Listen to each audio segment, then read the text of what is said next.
Iléeṣẹ́ ọlọ́pàá ìpínlẹ̀ Sokoto ti rọ́wọ́ tó àwọn ènìyàn kan tí wọ́n dá wàhálà sílẹ̀ ní agbègbè Sabo Mbini lásìkò ìfẹ̀hónúhàn lẹ́yìn ikú olórí ìlú náà.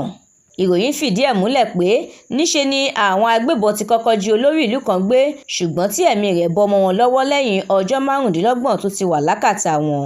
Nínú àtẹ̀jáde rẹ̀, igbákejì alukoro iléeṣẹ́ ọlọ́pàá ní ìpínlẹ̀ ọ̀hún ASP Issa Mohammed ní níṣe làwọn tó ń fa wàhálà náà ń ba àwọn dúkìá aráàlú pẹ̀lú ti ìjọba jẹ́.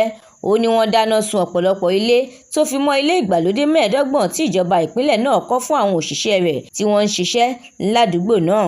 Mohammed ṣàtẹnumọ́ rẹ̀ pé iléeṣẹ́ ọlọ́pàá yóò ṣe ìwádìí fínífíní láti fi ojú àwọn aṣebi náà hàn sóde tí wọn yóò sì fi mú kàtà òfin. Ó ní kò ní sí ààyè fún ìtàpá sí òfin rárá nítorí ẹ̀ gan ni àwọn ṣe fi àwọn agbófinró ránṣẹ́ sí agbègbè náà kí gbogbo nǹkan lè máa lọ bó ti tọ́ àti bó ti yẹ.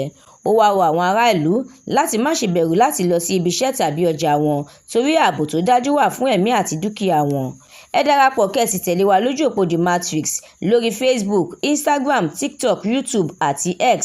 Àdúrà Mọ́mi Balógun ló ṣe òǹgbùfọ̀ ìròyìn yìí. Ẹniọlá Sálíù lórúkọ mi.